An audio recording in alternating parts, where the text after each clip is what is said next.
Things are gonna get crazy!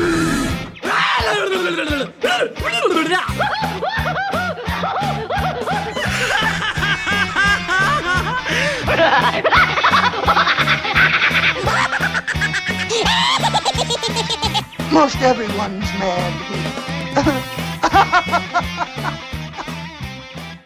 I'm back! Hello, everybody, and welcome to AniMat's Crazy Cartoon Cast. Yes, after a little bit of a delay, we are officially back on. How are you all doing, folks? Did you guys miss me? I know it's been quite some time. I mean, it hasn't been like a whole month, but still, though, it's been a little bit of a while, hasn't it? But I will say that I have returned from my trip to Japan, and I will say now it is absolutely wonderful, and I've really enjoyed my time there. And don't you worry, I will be talking about it pretty soon. You already got a taste of it on my social media, but I am planning to do something a little bit more to show you my journey of what I've done during my trip. Oh, and by the way, just a side note, thank you, Edward, for being the new fish of today's episode, or at least to start this off. But anyways, I know that during that time, there's been, oh crap, and you too, JF, holy crap, we also got another new fish going on. But as I was saying, I know that there's been so much that has happened since I was out, and there's been a lot of crazy news and a lot of different animation news that has been going on in the past few weeks. So with this episode, I'm going to do the best I can to go and catch up with some of the big animation news that has recently occurred, not just in the past few weeks, but also what has recently happened as well in the past week. So with that said, though, I do want to go and immediately put up a big disclaimer. Now, as I said, a lot has happened, and trust me, there's been a lot of different animation news and crazy news that has been going on ever since the last episode several weeks back. And trust me, I have been aware of it, even though during my trip, I mostly kept myself disconnected from what's been going on in the news and stuff like that. There have been some things that I am aware about. I am aware about the whole controversy with the Nintendo Switch 2 and all the major prices and what's been going on with the pre-orders and the tariffs and stuff like that. I am aware of that bit of madness and how it got a lot of gamers heated up. And I've also been aware of the whole controversy regarding the Minecraft movie and how some fans have been a little bit, a little too intense. Like, maybe they couldn't control themselves whenever they would go and watch stuff that's on the big screen and, like, be a little bit too erratic whenever something like the chicken jockey would go and come up. I have been aware of a lot of these things. However, with this episode in particular, I will let you know now that I'm not going to go and cover everything that has happened. I've only selected a certain amount of animation news to go and discuss about in this particular episode so that we could go and mostly catch up with what's been going on. Now, I know that this is going to be the type of episode where there are going to be some fans who might not be happy that I might have skipped out on certain things, and people will say like, oh, why didn't you talk about this? Or you should have talked about that, and all that kind of stuff. But you got to keep in mind that I'm doing the best I can in order to go and stay consistent with the show, not make it too long to go and like catch up on literally everything. And I just want to do the best I can in order to focus on like some of the big animation news that's really worth talking about here. So who knows though, maybe in the future there could be an update on certain stories I haven't talked about and that it would allow me to go and catch up on some of them. So if I don't talk about it here, then maybe I'll talk about it in the future. But I just want to go and put out that disclaimer right now so that just to let you know, maybe I might not talk about something that you might want to hear me discuss, but that won't change the fact that with what I have here, we'll do the best we can in order to go and have fun and be happy with the comeback of AniMat's Crazy Cartoon Cast. So, with that said, now with that out of the way, now it's time that I would like to go and pass this on to the chat wall, and I'd like to ask you all, are you ready for today's episode of AniMat's Crazy Cartoon Cast? Let me hear it, folks. Are you ready? All right, let's see now. Oh, God, people are really going at it with the freaking chicken jockey thing. I'm just going to say right now, though, that I am not amused by what I've heard about the Minecraft movie controversy thing. I'm not on board with it, and honestly, like, from what I've heard, it makes me glad that I've never played Minecraft. I am not a Minecraft fan, and that I'm not like any of those people. And based on what I've heard, I would much rather watch the Snow White remake again than to watch the Minecraft movie and experience that piece of insanity with fans going a little too out of control. And honestly, it just tells me that Minecraft fans maybe shouldn't be allowed to go into the movie theater if they cannot control themselves when they see horrible CGI. I'm just saying. But anyways, with enough of that hot take, I think I see that people right now are ready. And now it is time that we shall go and get things started. And we're going to start things off a little bit light here. And we're going to be watching a trailer that recently came out like somewhere in the beginning of April. It was somewhere around the start of my trip. And I feel like this is one that is very interesting because at the same time when the trailer was released, it was partly like an announcement that this movie would come out, considering that this is kind of like a follow-up to a surprise success that occurred during the pandemic. When the movie came out, that turned out to be a really big hit for Hulu, not just with audiences, but also with critics as well. And now it is going to be coming back with this new animated movie. And honestly, it really has me curious to go and see what this is all about. So, without further ado, let's go and begin with our first story as we're going to be checking out the trailer of the upcoming Hulu animated feature, Predator: Killer of Killers.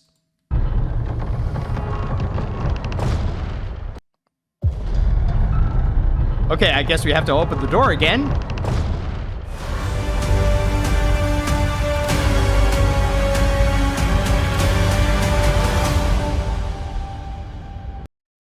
And that is Predator: Killer of Killers, an anthology film all about Predator, which is brought to us by the director of Prey, in which it shall be coming out on June 6th on Hulu, or if you don't live in the US, it will be coming out on Disney+.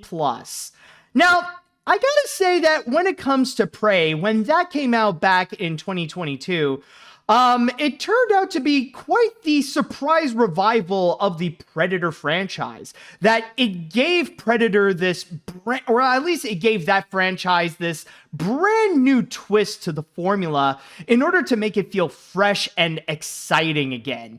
And when it comes to this movie, now that I did hear that after the big success, apparently 20th Century wanted to go and do more Predator stuff, that they got, I think they got another follow-up movie, like a live action movie. And then there was also this, Killer of Killers, which turned out to be this anthology film where we see the Predator going out and doing his usual rampage, but now we see it in different periods. That on top of like, we kind of have this a similar native setting, I guess you could say, that is similar to what we've seen in the original, like in Prey. But yeah, like right over here, that like we got this moment where they got this little dialogue. It's like, I need to tell you about this Predator guy. We have to kill him or else he'll kill us. Which honestly, my only criticism is just that piece of dialogue right there.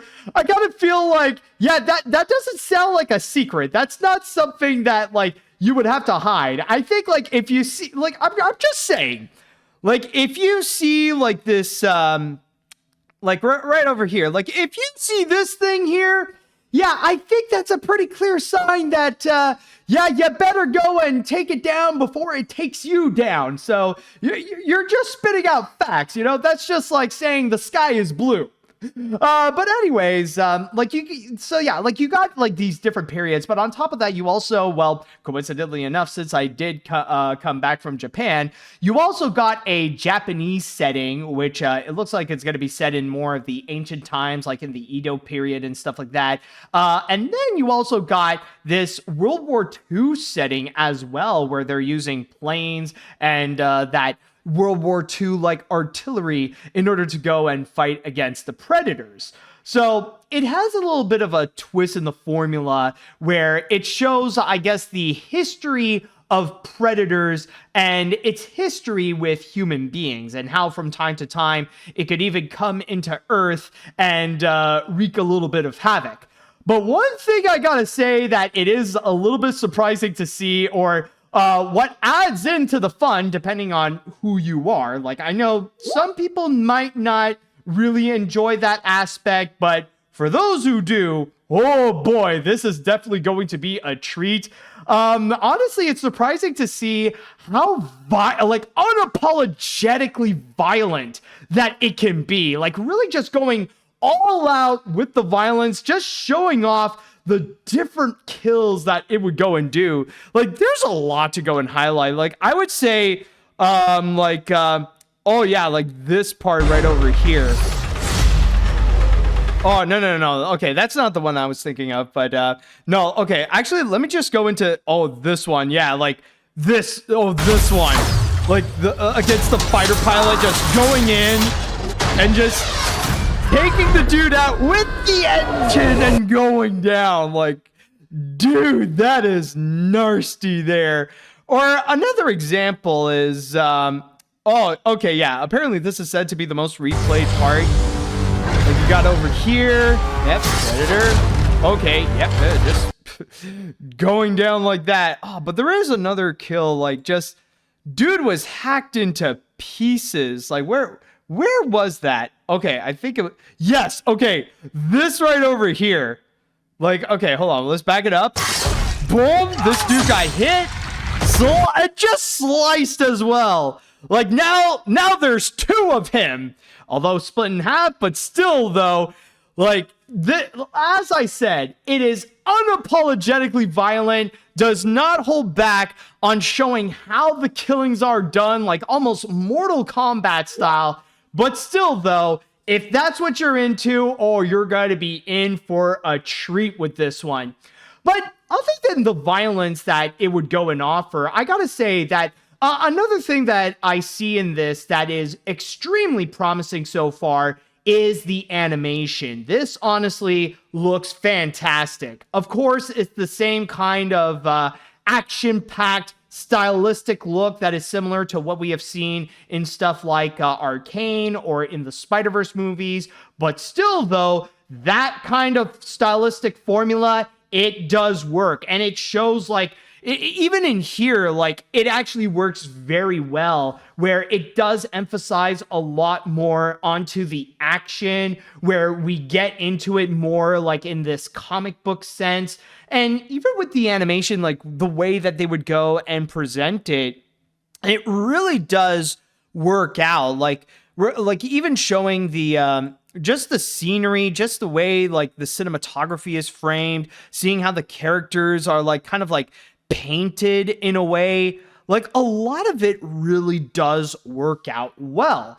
And already I could say that like one of the big highlights is, of course, is going to be with the animation. Like, and that's kind of the main selling point with what they are presenting here with this trailer. It's like not just with the animation in general, but how it is being used to show this very intricate cinematography, and also the fast pace of the action and the brutality of the violence. A lot of which you want to go and heavily emphasize with a Predator movie to kind of keep with the traditions of Predator, since, yeah, part of it is horror, but there is also that aspect that is very much action oriented, and they're still keeping true to that part.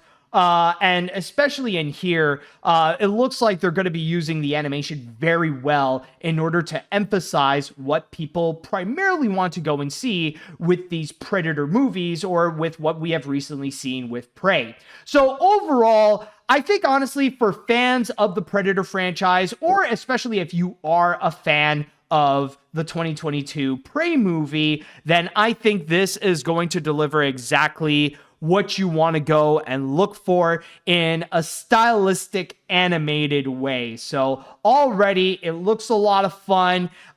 It looks intense. And honestly, I'm pretty optimistic. Like, this already has me pretty excited to see what is in store with this film.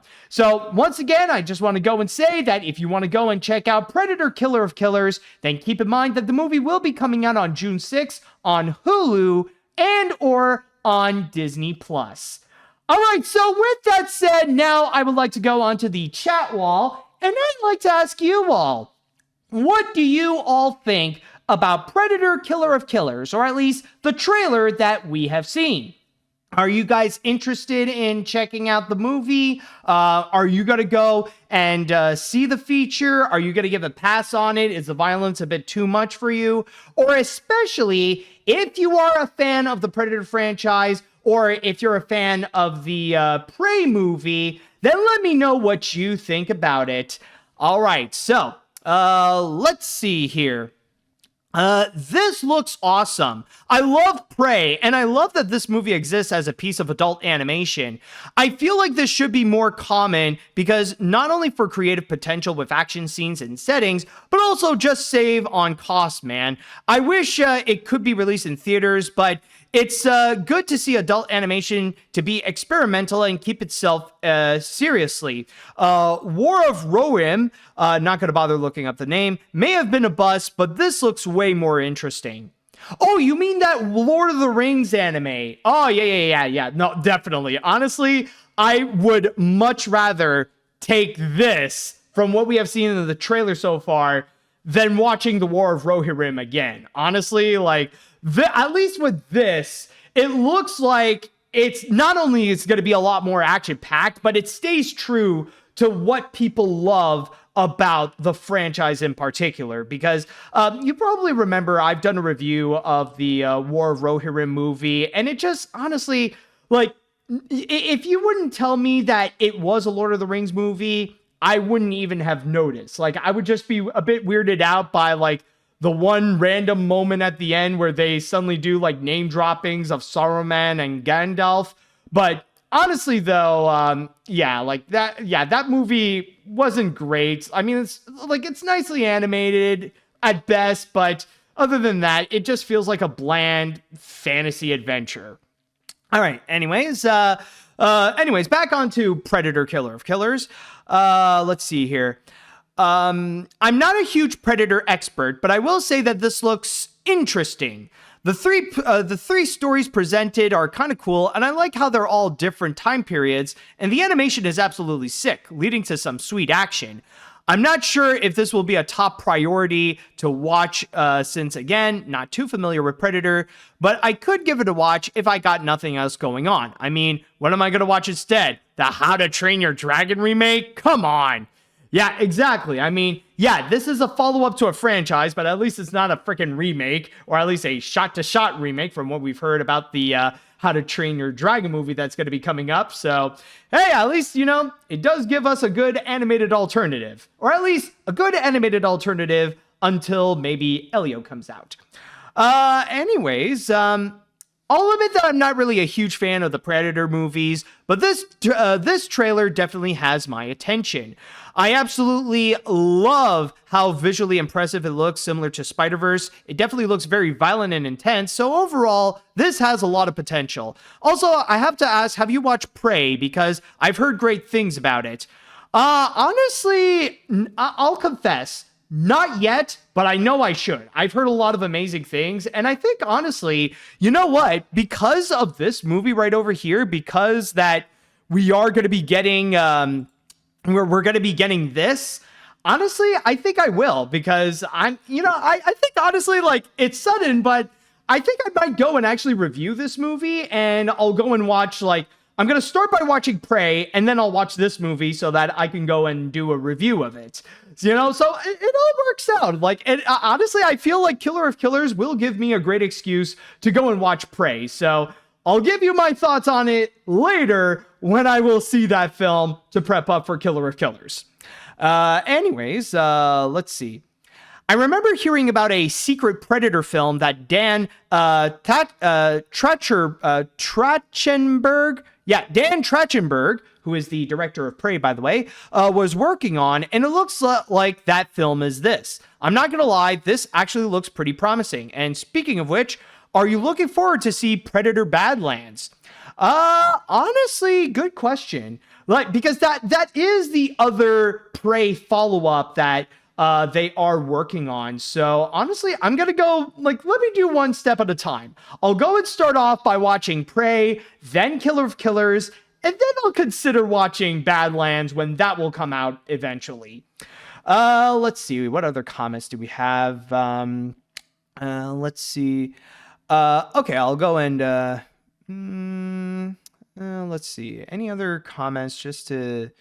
just to see any good... Okay, yeah. Everybody get to the chopper! I'm not a huge Predator fan, but I am a sucker for violent fun like this. An adult animation needs a new beast, and its name is this movie. Also, I find it ironic that you've gotten back from Japan, and your first story has Japan as a central setting. May not be a top priority, but this still looks awesome. Yeah, honestly, I know. I was kind of surprised to see, oh, Japanese stuff going on. Okay, well, this will be fascinating. I just came out of there, so this should be fun. This should be fascinating. So yeah, I'll admit that part definitely got my attention there. All right, I think I'll read one more comment before we go and move on to our first break. Very nice looking movie. The pacing feels well balanced, but since I'm in France, Hulu is out of my reach. Oh well, guess I'll go back to Bakshi's Wizards for a few gory moments, or even Princess Mononoke. Come to think of it, even Naruto and One Piece have quite a few meaty moments. Ace's deathly pierced punch or Jiraiya's massacre. Well, keep in mind, like I said, if you don't have Hulu, then it'll be up on Disney+. That's at least from what I've heard, that for Americans, this will be released on Hulu, but for the rest of the world, like in Canada or even in France, that is going to be coming out on Disney+. It'll just be on the Star section, I believe, since technically for anyone who's not in the US, Star is pretty much the adult section of Disney+. That's where you could go and find stuff like Family Guy or Die Hard and stuff like that. All right, so with that said, we're going to go on to our first break. And when we do come back, I'm going to continue doing some catching up. And we are going to go and talk about one of the biggest movie events that recently occurred. So stay tuned because pretty soon we're going to go back to CinemaCon. All right, welcome back. Now, on our next story, we are going to go back by a few weeks. In fact, this actually occurred the week before I went out to my trip to Japan. In fact, this actually just occurred and actually launched right after the last episode of AniMat's Crazy Cartoon Cast, which is CinemaCon. And for those of you who don't know, CinemaCon is this big annual event that happens in Las Vegas that is primarily for movie theater owners, basically to go and network and connect with each other, mainly to go and focus on the business of movie theaters, how they could go and try to optimize their business, how they could go and keep themselves alive, and how to navigate around this period after the after the pandemic and all that kind of stuff. Basically, it's a convention mainly for movie theaters, but at the same time, it is also a moment in which big name studios would come in and they would go and highlight some of the future projects that they have in store, discussing about not just the upcoming movies that they have for this year, but also discussing about what they got beyond, like for 2026, 2027, 2028, and more. And what I'm going to do here, I'm not going to go and highlight literally everything that's been revealed and discussed at CinemaCon, but I have selected a few major highlights that is connected to animation. Some of the big announcements, and I guess you could say some of the biggest animation news that did come out at this year's CinemaCon. So we're going to do a bit of a lightning round, and I'll go and give out my quick thoughts on each of them. So let's go ahead and start this off by looking into Sony Pictures, in which they actually began with a surprising blast in which they revealed what's going to be happening with their Spider-Man films. Now, they did reveal that in 2026, that is going to be when the next MCU Spider-Man movie starring Tom Holland, that's when it's going to be coming out, which I kind of forgot what it is called. I was about to say, like, it's called Spider-Man Brave New World, but no, that's the name of the Captain America movie that just came out. Brand New Day. Yes, thank you, chat. That's what I mean. Brand New Day. But then they came out with a major update in regards to the highly anticipated Spider-Man Beyond the Spider-Verse, in which not only did Phil Lord, along with directors Bob Persichetti and Justin K. Thompson, revealed a bunch of new clips, or not clips necessarily, but brand new images of the animated Spider-Man movie, but they also mentioned that there is now an official release date to which the film will be coming out on June 4th, 2027. In fact, reading from my source here on Variety, Phil Lord even commented, "We know how important this franchise is to so many people around us. We just could not run it back. So we decided we needed to take the time to make sure we got it just right." And apparently they got some big plans for it, because they even stated they specifically want this to be made for the big screen. And we're talking about like legit IMAX level of a big screen experience.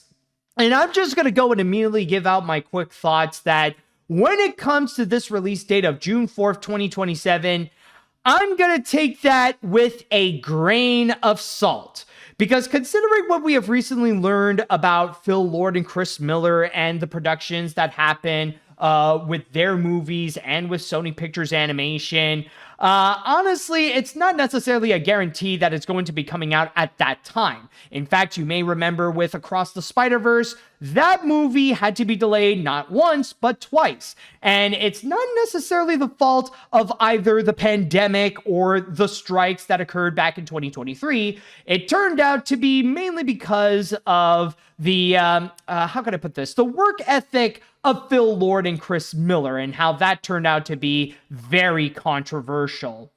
But with that said, though, I honestly would not be surprised if the release date might not actually happen, and we'll have to wait maybe sometime in like 2028 or something like that. So that I just want to go and put out my criticism onto that. So like, yeah, it's nice that we do have a release date now, but we'll see if it does come out in 2027, but I would not be surprised if there will end up if we end up having another delay again, and it would come out like in 2028 or something.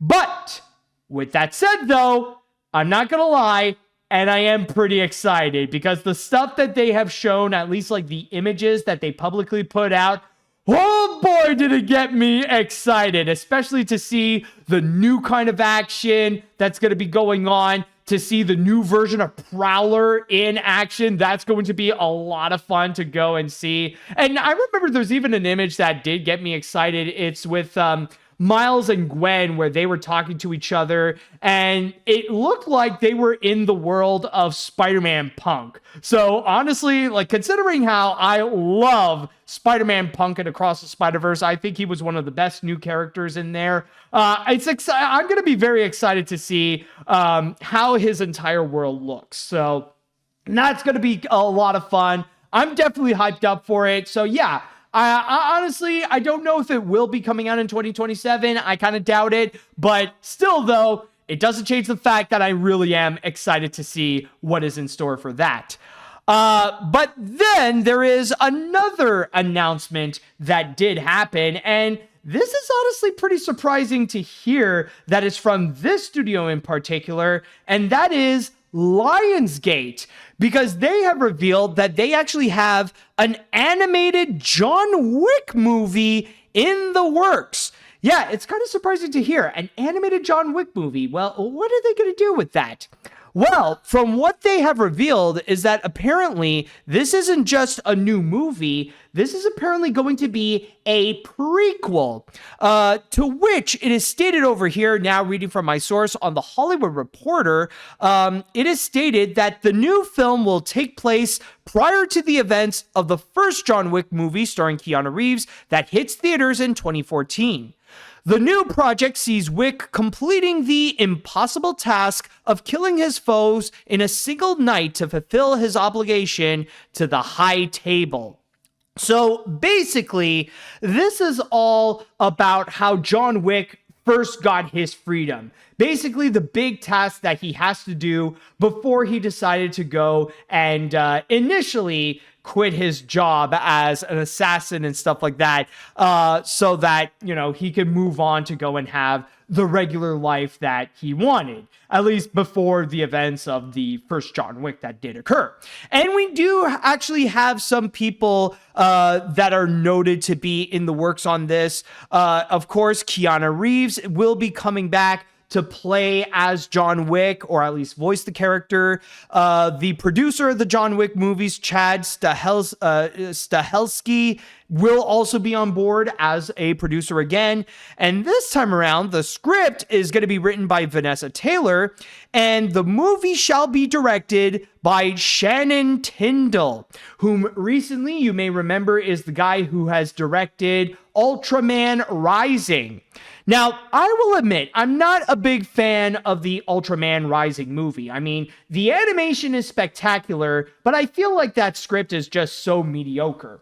But that doesn't change the fact that I feel like Shannon Tyndall is actually a very solid director. And if you do give him a very good script, then I'm sure that he is capable of making something amazing out of it. And honestly, like, with what we have seen with what we have seen with Ultraman Rising, like with the action scenes and how he handles this unique animation style, I think he could go and pull off something great with this John Wick movie. If anything, I got a feeling that maybe what we're going to go and experience could be similar with what we have just seen with the Predator Killers trailer. You know, it's going to be something that will be a lot more action oriented. In fact, they actually did promise that the rating is not going to change on this. It is going to be as action packed and as violent. They did promise that onto this John Wick prequel. So with those aspects, it does have me pretty optimistic, especially with the fact that these John Wick movies, they are honestly very solid. They're a lot of fun to watch. Like, they're great action movies, like one after another. Even like when they're at movie number 4, they're still in top shape. They're still awesome to watch, you know? Like, honestly, it gives me a lot of enthusiasm to see what's going to be in store. Or at least, like, this is specifically talking about the main John Wick movies. This is not even highlighting some of the other spin-offs that did recently come out. So, honestly, this is another one that I'm pretty hyped up for, and I am optimistically curious to go and check out what they have with the John Wick prequel. I got a feeling that this is going to be one of those cases that this won't just be, like, if this turns out to be good, then it might turn out to actually be really great. So I'm going to keep an eye out on that. They didn't say when this is going to be coming out, but hopefully we will be getting this soon. Now, to go and switch things around, though, there is one live action announcement that they have made, but this did actually have an animation connection. And oh boy, this is the one that I will say out of all the news at CinemaCon, it got me a little bit upset. Honestly, this is the one that I'm just like, oh, hell no. Or at least the one that made me react to that the most. And that is the fact that we are getting a live action remake of How to Train Your Dragon 2. Yes, you heard it right. When it comes to the sequel of How to Train Your Dragon, apparently they're planning to go and do a remake of that. And they even confirmed that they got a release date for it, which will be the week after Spider-Man Beyond the Spider-Verse, which will be June 11th, 2027. And we even got a little quote here coming from the director of the How to Train Your Dragon movies, including the upcoming remake of it, Dean DeBlois, in which he even stated that we are so excited to give you to give your theaters a big summer title in 2 years' time. Now, it is also worth noting that at CinemaCon, apparently there was a full-on premiere of the How to Train Your Dragon remake, that people who attended at CinemaCon, they were able to be the first to see the full movie of it. And at the same time, you may have heard from that premiere that they were surprisingly enthusiastic about it, that apparently the people who watched it, they really liked it and are really excited for the feature. Like they legit came out saying that it turned out to be great.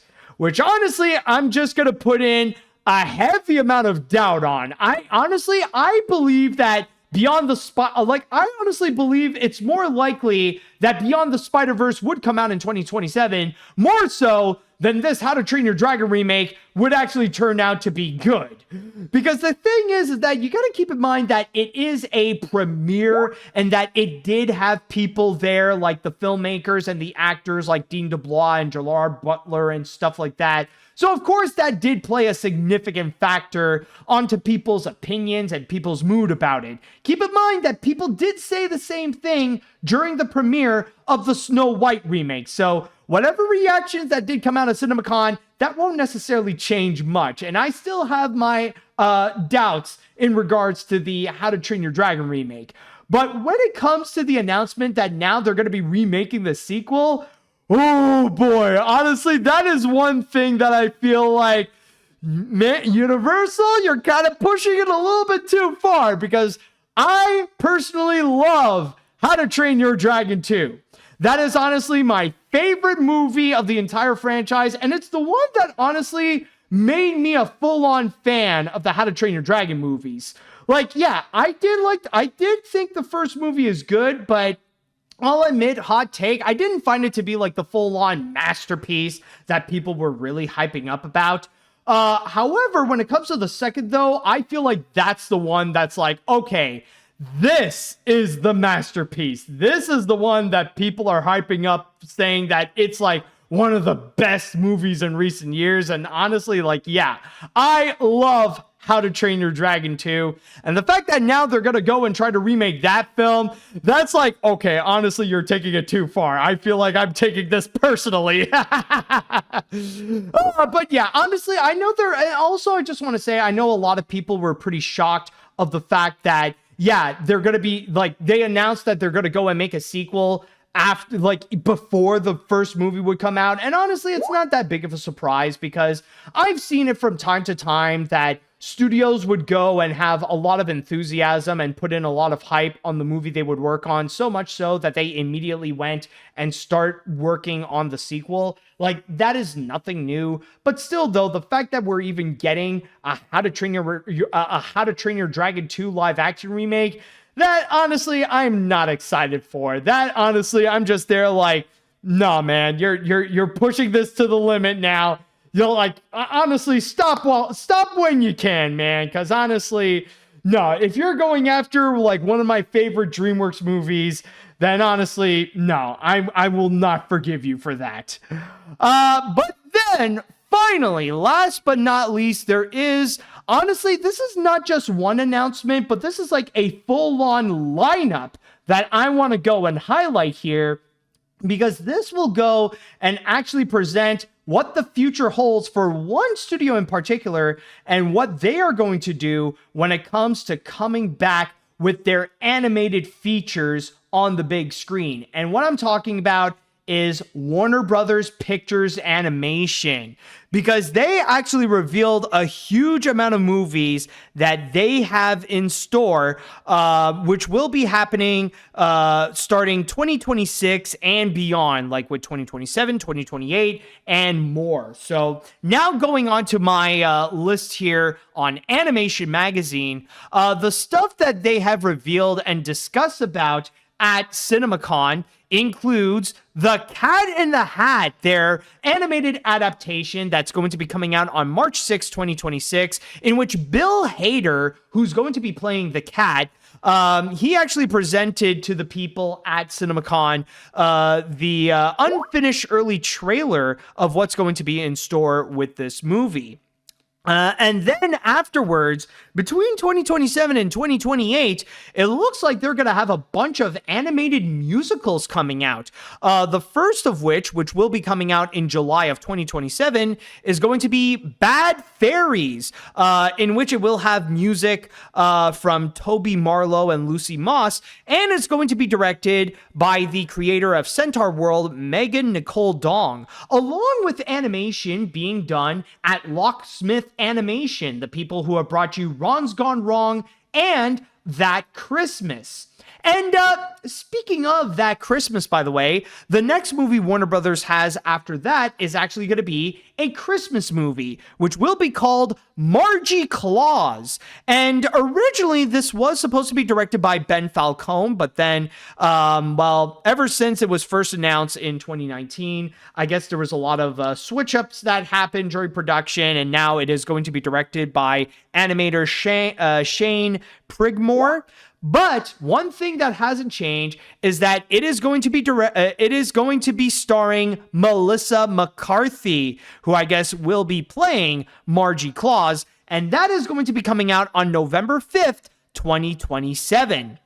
And then afterwards, in 2028, there is one more musical that Warner Brothers is going to be coming out, and that's going to be an animated adaptation of Oh, the Places You'll Go by Dr. Seuss, in which it will be directed by Jill Colton and Wicked director John M. Chu, along with a screenplay written by Rob Leiber, and it will have some songs by Benj Pasek and Justin Paul, which I gotta say, oh boy, I cannot wait to forget these songs, just like I've done with many of their musicals like La La Land and the recent Snow White remake.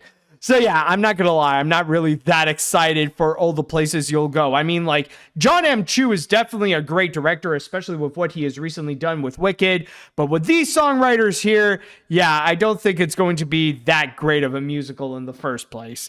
But then afterwards, though, also in 2028, specifically June 30th, 2028, that is when DC is going to be coming out with Dynamic Duo, the Robin movie, which will be featuring Dick Grayson and Jason Todd. And no, that's not the actors. Those are the Robins, specifically Nightwing and Red Hood, in which this is actually going to be animated by Swaybox Studios, who you may remember the last time I talked about them. They have presented this very unique puppet style animation in which they're going to be using for Dynamic Duo. So honestly, that is going to be very exciting. And I gotta say, I think out of all of them, Dynamic Duo is the one that I'm gonna be excited the most to go and see.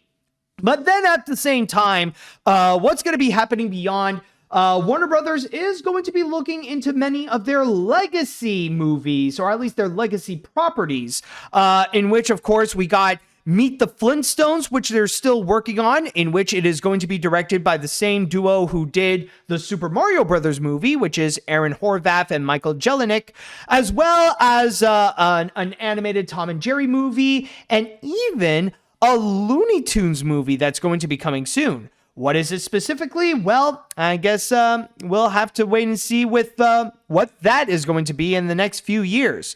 So yeah, I know there's a lot to go and discuss, but those are pretty much the big highlights, or the big animated highlights that happen at CinemaCon. So with that said, now it is time. I would like to go and pass this on to the chat wall, and I'd like to ask you all, what do you all think about these announcements at CinemaCon? Or if there are any other announcements that I haven't talked about at that happened at this year's CinemaCon, feel free to go and mention that. So let's see what you all have to say about this. All right. Let's see here. Sony Pictures talking about the final Spider-Verse, Spider-Man Brand New Day, and those 4 Beatles movies in 2028. Downside to this is that Spider-Verse is releasing in the same year as Frozen 3, and I'm worried that animation fans are going to use it to attack Disney Animation once again. Speaking of, the Quokka announced for Zootopia 2 was kind of adorable. Really wish we had a trailer already. And all the places you'll go. Overall, pretty good year for CinemaCon. All right. My thoughts on CinemaCon announcement. I'm probably most hyped for the next Spider-Verse film and least hyped for the remake of How to Train Your Dragon 2. Seriously, why announce it when the remake of the first film wasn't released yet? Especially when DreamWorks doing live action remakes is a bad idea written all over it. Little side note, Margie Claus sounds funny title to me because it makes me think of Marge Simpson as Mrs. Claus. All right. Okay, lightning round. Let's get into it. Beyond the Spider-Verse looks amazing. Can't wait. Animated John Wick film could be intense. How to Train Your Dragon 2, 1,000 nopes. Cat in a Hat, gonna be better than the Mike Myers film. Margie Claus, no idea. Dynamic duo, weird direction, but I'm interested. Flintstones, needs a granddad cameo. Paramount's lineup, really smurfed the bed. Yeah, I'd rather not go into what Paramount has in store. I mean, yeah, like they got the...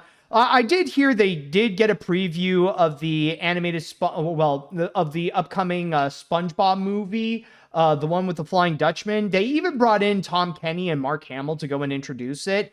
But then, yeah, there's also the fact that Smurfs movie is coming out this summer, so yeah, I'm definitely not excited for that. Let's see, what else do we have here? Very much hype for Beyond the Spider-Verse, Zootopia 2, and Warner Brothers stuff. For the former, the images they presented got me hooked. I do hope the wait is definitely worth it, and especially for the animators to be treated better.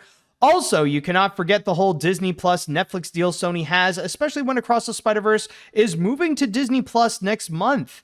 Yeah, well, honestly, I don't, well, maybe it's because, like, it probably happened while I was on my trip to Japan, but I honestly haven't really heard much. Like, was it, like, is it official? Is that thing, like, really happening? I don't know. Like, I haven't looked into it that much, but I guess we will see with what's going to be going on. Let's see. There were some big announcements from CinemaCon. For me, I was the most excited for Beyond the Spider-Verse, and I'm happy that it was that it has a release date. However, I've never been so not excited for something with the How to Train Your Dragon 2 live-action sequel. The fact that they would even announce a sequel is just insulting, so you'll bet I'll be watching Beyond the Spider-Verse instead. Or, well, keep in mind, again, that is if they stick to that release date. I mean, I'd be very impressed if they do so. But still, though, I mean, I'm still a bit on the doubtful side if I'm not doubtful if the movie is going to be good. I'm definitely hoping that Beyond the Spider-Verse would turn out to be amazing. But it's just, I'm only doubtful if that film would actually come out in 2027. So I guess we'll have to wait and see. All right. Anyways, any other comments that we do have here? Doctor Seuss adaptation sounds good. Spider-Verse 3, I'm going to assume a delay because nobody ever learns. Animated John Wick, cool. Dragons 2 live action, no. What if it bombs? Then what? Even Disney didn't announce sequels to the remakes until after they make money. Yeah, especially. And I understand. Like, I didn't even go into some of the Disney. Excuse me. I know I didn't even go into some of the Disney stuff, and they didn't really announce anything that we haven't already known. Like, yeah, there was the little update apparently that there is the already mentioned Quokka character that is going to be a therapist. And I've seen how people are really like hyped up that, you know, like apparently the Quokka is going to be a therapist for Nick and Judy. And people are already freaking out like, why does Nick and Judy need a therapist? Why are they together with this one therapist? What is going on, movie? So yeah, there's going to be that interesting dynamic that's going to be going on. Let's see. I think I got time for one more comment. So let's see here. CinemaCon. Okay, pros. A new Looney Tunes. Con. David Zaslav. Pros. A new Looney Tunes. Con. David Zaslav is in charge, and you know he is how he is with the tunes. Pros. Spider-Verse is coming soon. Con. The release date. The release may change more than Spider-Man's suit. Pro, Cat in the Hat being better than Mike Myers. Con, I never liked the full-length films based on Dr. Seuss. And pro, actually there is no pro. I don't care for the remakes of How to Train Your Dragon, let alone a sequel. Overall, not bad with this one. All right, so anyways, with that said, let's go on to our next break. And I know we've had quite a lightning round there, but when we do return, I'm going to go into something a little bit more recent, and we are going to be discussing about DreamWorks. Speaking of How to Train Your Dragon, but we're not going to go into the live action stuff. Instead, we are going to go and check out something that they will have coming soon for 2026. And no, I'm not talking about Shrek 5. I'm talking about the other DreamWorks 2026 film, so stay tuned for that. All right, welcome back. Now, when it comes to our next story, or I'm going to say right now, when it comes to the following stories that we do have here, they are going to be a lot more recent. This is going to be the stuff that has happened in the past week. And with this one here, now you may think this sounds like an announcement that did come from CinemaCon, but that's not actually the case. This is something that was actually announced a few days ago, or at least a few days ago as I am recording this. And, well, we know with DreamWorks Animation, they don't just want to go and release one movie. In fact, it is very rare that they would actually just have one movie in the year. No, they got to go and bring out multiple. In fact, in 2025, we're actually going to be having 3 in total. We already got Dogman, then coming soon, we got The Bad Guys 2, and then there's going to be the Gabby's Dollhouse movie. And 2026 is not going to be any different, because we know at the end of that year, there is going to be Shrek 5, which, honestly, I've already discussed about my entire piece on that, and I know that with the new designs that we have gotten, oh boy, did it bring out a lot of strong emotions. But that's not what I'm going to be talking about. What I will be discussing will be a movie that will come out just before Shrek 5. A movie in which, believe it or not, is actually going to be an original picture, not even based on anything. So with that said, let's go ahead and discuss about Forgotten Island. Yes, DreamWorks Animation has announced a brand new animated feature that is going to be coming out specifically on September 25th, 2026, called Forgotten Island. Now, when it comes to the movie itself, we don't necessarily have a whole lot of information on what is in store with this feature, but there is a little bit of a description here, reading from my source here on The Hollywood Reporter, in which it states, plot details are being kept under wraps, but the film is described as a broad parody comedy adventure that transports the film's protagonists into a long-forgotten magical island rooted in Philippines mythology. Now, there is one thing, however, that is actually noted about Forgotten Island, and that is the fact of who is going to be working on the feature. And it actually turns out to be the same guys who worked on Puss in Boots: The Last Wish. Yes, on top of Mark Swift being the producer, we also got Joel Crawford, who will be the director, as well as Jenuel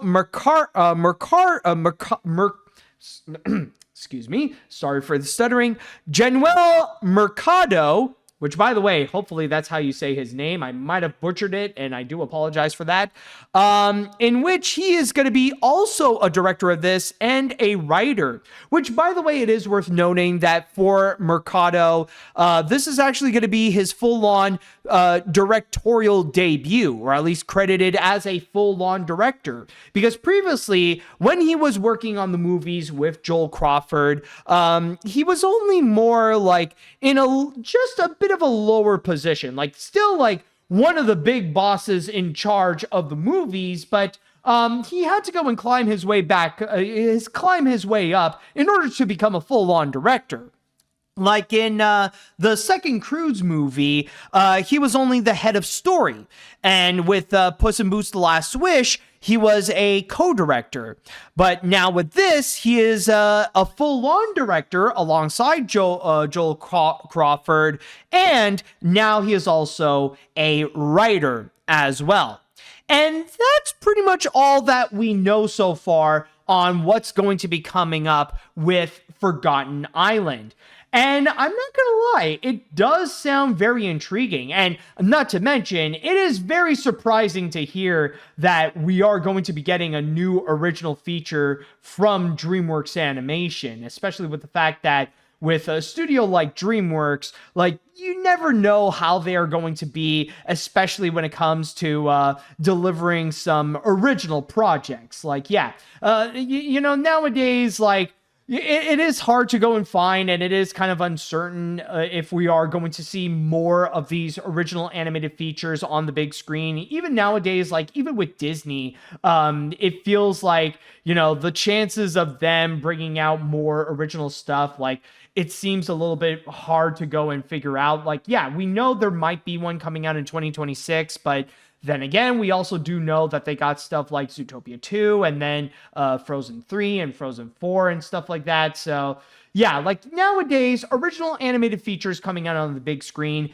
especially from the major studios, it's becoming more and more of a rarity. But hearing that now DreamWorks is doing so, like they're still doing, they're still planning on making those, not even like based on a book like with Dogman or The Wild Robot. Honestly, it is definitely great to see.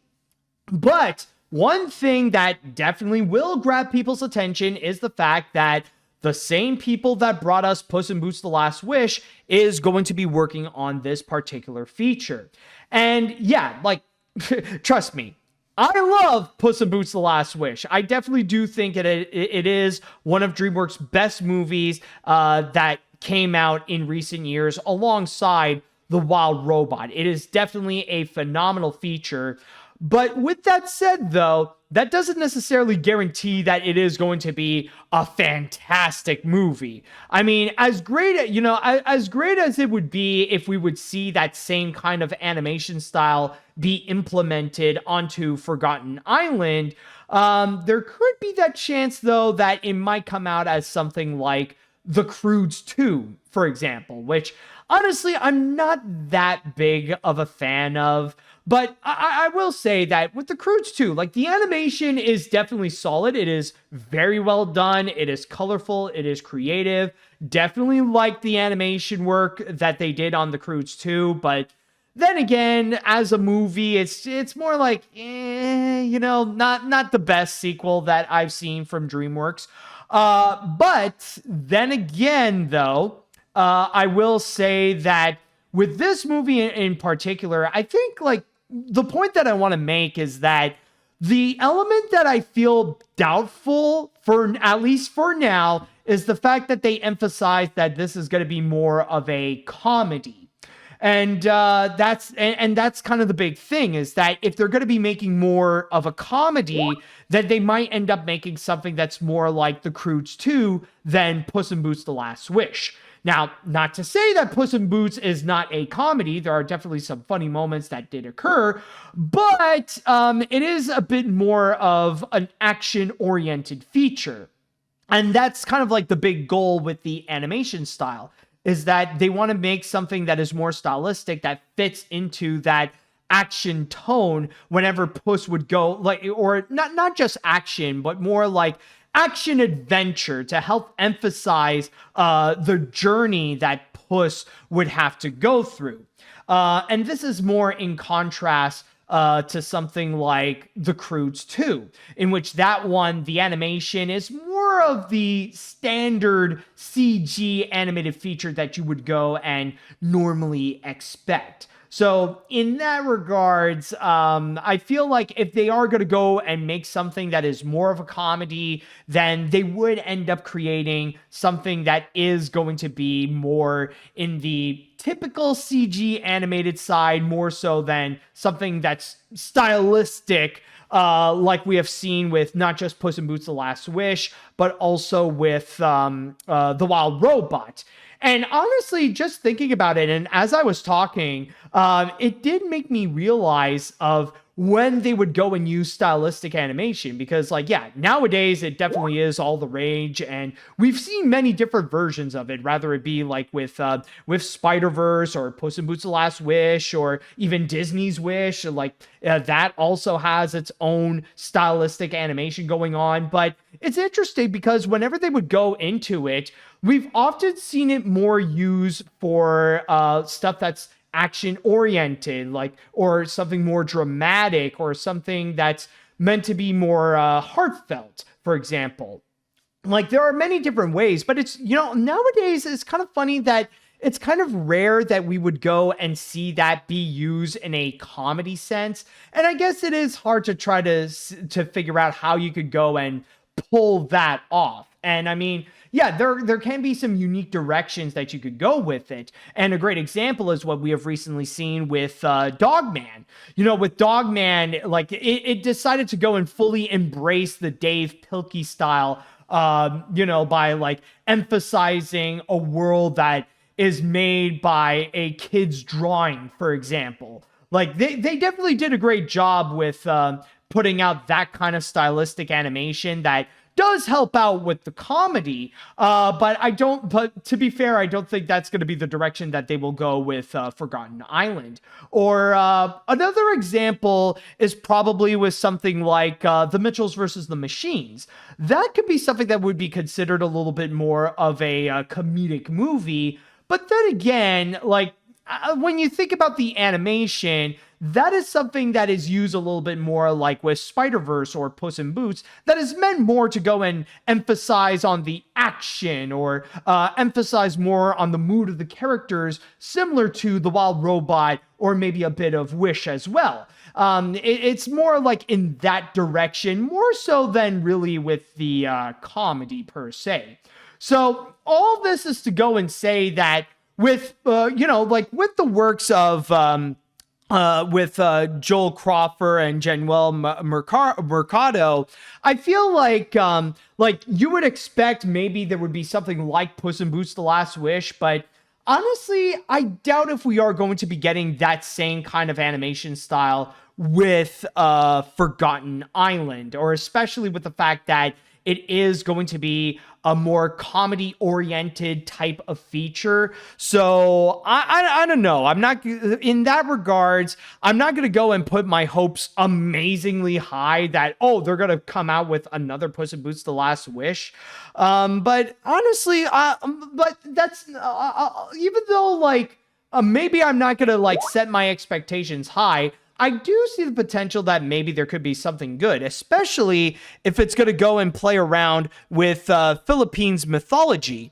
Now, I'm not familiar with the mythology in the Philippines and stuff like that, but honestly, I've always been fascinated with mythologies from different regions and stuff like that. And I always know that with mythology, they can come out with some great, unique material in order to create some epic pictures.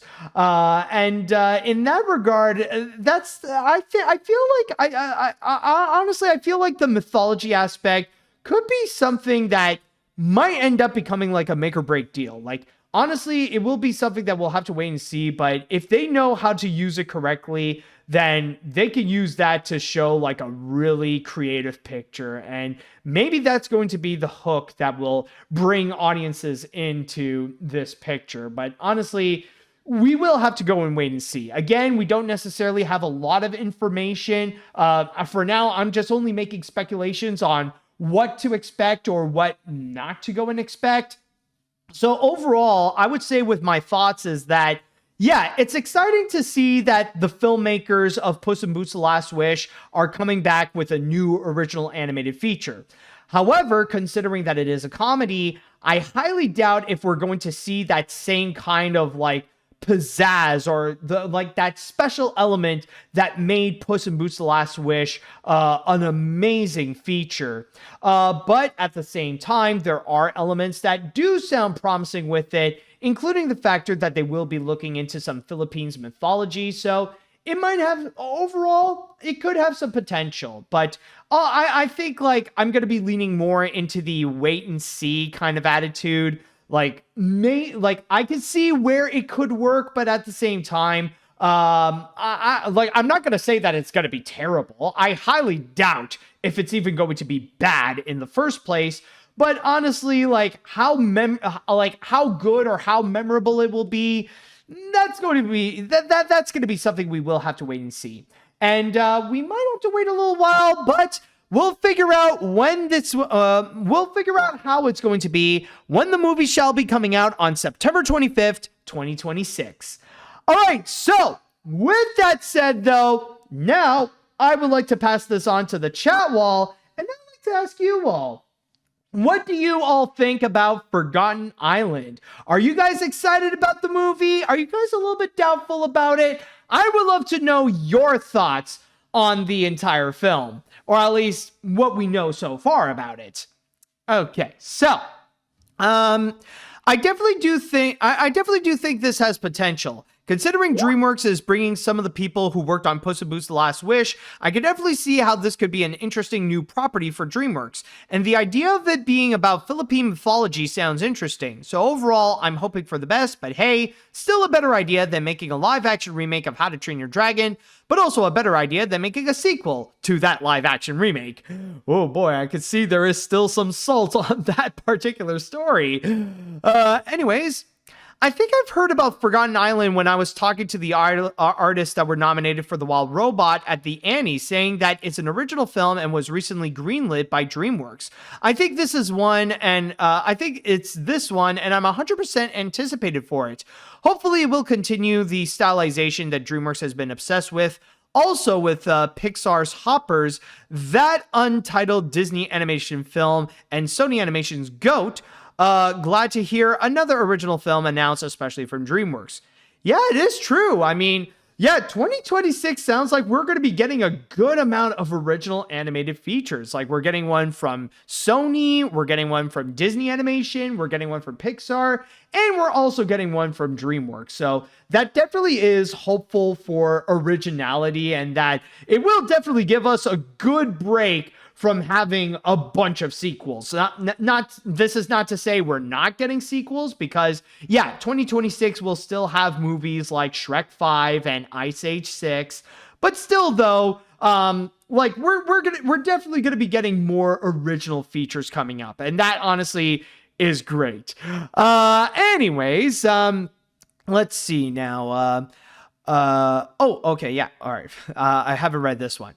When I first heard about this film, I immediately thought, okay, this could be pretty fun while I'll wait for... Wait, Joel Crawford? I'm going to make a bold statement and say Joel Crawford is one of the best new directors at DreamWorks, directing nothing but winners. So I'm glad to see him dip his feet onto not only another film, but an original work. I'm definitely keeping an eye on this one, but it's too early to declare it's a home run. A big wait and see. Exactly. So I think it is safe to say that with Joel Crawford, I mean, yeah, he has definitely proven that he has done some amazing work, especially with Puss in Boots: The Last Wish. But if it's going to be as good as that, we'll see. I mean, not to say that it won't be as good as that, but that probability might still be there. Anyways, let's see what else we have here. Oh, okay. After seeing this announcement, I'm very glad that studios outside of Disney aren't fully giving up on original ideas in favor of already existing IPs. With Forgotten Island, it got me quite interested and hyped up for it. And when you got the guys behind Puss in Boots: The Last Wish at the helm, you know it'll be fantastic. Don't know how it'll be as of now, but I'll keep myself optimistic until next year comes. All right. Let's see what other comments would there be in here. Okay. Let's see. All right, I'll go with this one then. This movie looks interesting. I'm surprised that the director is the same guy who did Puss in Boots: The Last Wish and that I saw in theaters. At least this mythology movie is not going to be canceled like the one movie that is supposed to be made at Sony Animation because, like you said, it's Sony, run by idiots, and they should know better. Which movie is that, honestly? Because I know Sony has their fair share of movies that they end up canceling, but I'm trying to recall which one is it, because like I know with DreamWorks they had a movie that goes into Indian mythology, or specifically there was that Mumbai musical that they put out. And honestly, that one, like, it sounded like it had great potential, and it's unfortunate that it canceled. I'm trying to remember, like, which mythology movie Sony Animation had that ended up being canceled. So I don't know. I guess we'll see. Anyways, oh, okay, we got a new one here. This movie looks interesting. I am surprised that the directors are the same guys who did Puss in Boots: The Last Wish, but I am excited to see what they have in store. But the question is, since this is an original film, how will DreamWorks be marketing this movie? It's rare that they would do that and people just forgot this existed. Well, honestly, I think I'm just saying that I feel like with Forgotten Island, the fact that they do have the same guys who did Puss in Boots: The Last Wish, I think that's going to be the big thing they're going to go and emphasize. Like, they're going to go and clarify that it's from the directors of Puss in Boots: The Last Wish. I think that's going to be the big thing that they're going to go and use in their marketing. But anyways, someone even commented that apparently that Sony Animation mythology movie might have been The Unicorn or the Viking or something like that, but I don't know. I guess we'll wait and see. But anyways, I guess this is all to go and say that if you are interested in checking out Forgotten Island, then keep in mind that the film will be coming out on September 25th, 2026. All right, so with that said, we're going to go on to our next break. And when we do come back, speaking of canceled movies, by the way, there was one movie that has been perpetually in limbo, a little bit of a similar situation to Coyote versus Acme in a way. But then recently, it looks like this film actually did find its new home. And well, coincidentally enough, considering we've just talked about them, yes, it is regarding a Sony Animation movie that is finally going to be released. So stay tuned for that story. All right, welcome back. Now, when it comes to our next story, this is about an animated project that, if you're an animation fan, it's been years that you have heard about this one. One that has been in a production for quite some time now. I believe it's been since 2012, in fact, that this particular filmmaker really wanted to go and create this. However, from time to time, some of the production has been going on and off, and it felt like maybe it was going to happen, or maybe it just ended up being canceled.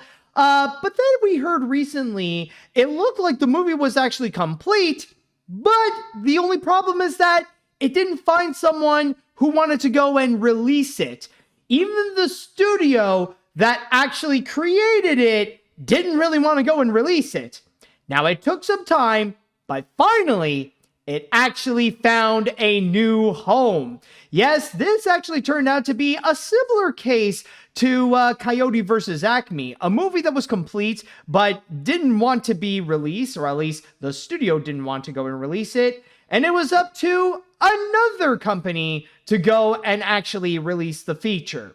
So with that said, let's go ahead and check out the story about Fixed. Yes, Genndy Tartakovsky's Fixed has finally found a new home and is officially going to be released. Specifically, it is going to be coming out on Netflix with a release date for this summer. Specifically, according to my source on Animation Magazine, it shall be coming out on August 13th.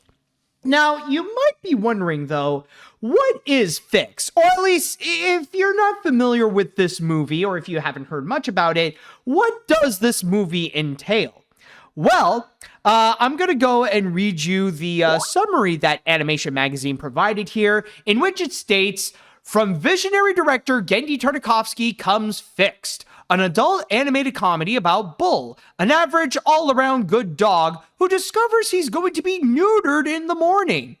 As the gravity of this life-altering event sets in, Bull realizes he needs one last adventure with his pack of best friends, and these are the last 24 hours with his balls. What could go wrong?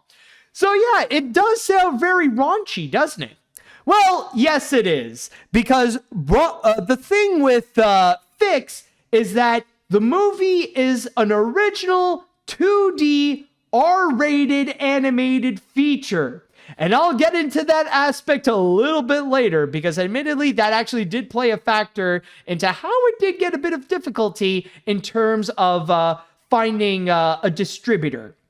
But we also do have a bit of a comment here from Genndy Tartakovsky himself about the experience of making this feature, in which he has stated, I have been friends with the same group of 4 guys since high school. These guys make me laugh like nothing else. So I was thinking, can I translate this humor to animation? I love caricatured and exaggerated animation, so I knew the sensibility that I like to do, and it was a matter of dialing up the amount of exaggeration. I think this started out as an R-rated Lady and the Tramp. Then, as we got into it, it naturally became more cartoony and specific to itself. I would say it began to really take shape as we were fortunate to hire some of the best animators working in 2D from around the world. And on top of that, it even has a prominent cast of some familiar names here, including Adam Devine, who is going to be playing Bull, as well as other actors such as Idris Elba, Kathryn Hahn, Fred Armisen, Bobby Moynihan, Beck Bennett, Michelle Buteau, and River Gallo. And to give you a little bit more specifics onto the plot line, the reason why Bull is going to be neutered is apparently because his owners were pretty much fed up. There's a little bit of a description here, along with this image per se, in which it says that a slick and quick-witted mutt named Bull, voiced by Adam Devine, discovers that his owners plan to neuter him after he's caught mounting grandma one too many times. And as you could see, this right here is the reason to why Bull is actually neutered. Is apparently that there's something about that leg, though, that is sexually satisfying for Bull. And as for the other characters, we do have a little bit of a description, which is right over here, in which it says that the movie features the voice talents of Adam Devine, Kathryn Hahn, and Idris Elba as a self-assured boxer named Rocco, in which you see Rocco is right over here. Hold on a sec. Is right over here. He's the tall one. And then there is also Bobby Moynihan as the goofy pal Lucky, and Fred Armisen as the wannabe influencer dash hound Fetch. So yeah, apparently we're getting another influencer character. So somehow this is twice in a row now that this summer we're going to be getting an animated feature in which one of the characters wants to be an influencer. As if influencer Smurf is not enough, we also got Fetch right over here, which maybe this is part of the joke, but apparently Fix wants to make Fetch happen. Oh boy, oh god. I honestly, I'll just say right now, immediately, I think that's the one thing I'm not excited to go and check out. I'm not excited for Fetch. No, but seriously though, okay, but going back into Fix, this is honestly a very fascinating story of like how like it was long in production and it took quite some time before we even get a chance to actually see what is in store with Fix. Because as I mentioned before, the thing is with Fix is that Genndy Tartakovsky had this idea for Fix ever since he finished the first Hotel Transylvania back in 2012. So yeah, it's been over a decade since this thing was in production and that Genndy Tartakovsky had this idea. But then, as you may probably know, the relationship between Genndy Tartakovsky and Sony Pictures Animation, it's honestly not great. I would personally describe it as maybe a little bit toxic because during Genndy Tartakovsky's entire career with Sony Pictures Animation, as much as he may try to create any other movie, the only thing that Sony is interested from Genndy is Hotel Transylvania. Regardless of what he would go and create, if it doesn't have Adam Sandler and Selena Gomez as a vampire, then they are just not interested, period. And that's why ever since, like, up to this point, the only credits that Genndy Tartakovsky has in terms of movies or working at Sony Pictures Animation has literally been nothing but Hotel Transylvania, which, in my opinion, is not necessarily a good look for Genndy Tartakovsky's portfolio. But with Fix, however, he never gave up on creating this feature. And from time to time, he would try to go and take a moment to go and actually create it. And it wasn't until that he got this new multi-year deal with Warner Brothers that he actually got the opportunity to do so. In fact, it was New Line Cinema of Warner Brothers that actually said that, okay, you can go and produce the film. So it led to this weird connection that even though it was being produced by New Line Cinema, it was still produced at Sony Pictures Animation, or at least it was being made at Sony Pictures Animation, which technically kind of made it weird because now it's Sony Pictures Animation producing a Warner Brothers movie in a sense. Like, and the connection was pretty confusing. But then came August of last year, which, of course, Warner Brothers being Warner Brothers, they decided to let go of Fix, that they didn't want to go and produce it anymore. And even though the movie was already finished, they decided to give the rights back to Sony Pictures. And as I mentioned, since Sony Pictures does not give a crap about Genndy Tartakovsky making anything that is in Hotel Transylvania, they decided to go and try to give it to someone else. And with Fix, yeah, it is a bit of a hard sell because we are talking about a movie that is a completely original IP. It's not based on anything. It's a 2D animated feature, so it's completely hand-drawn, and it's R-rated. So those are all factors that completely deviate from the mainstream. So finding a distributor that, let alone would release it on the big screen, that would be a massive challenge.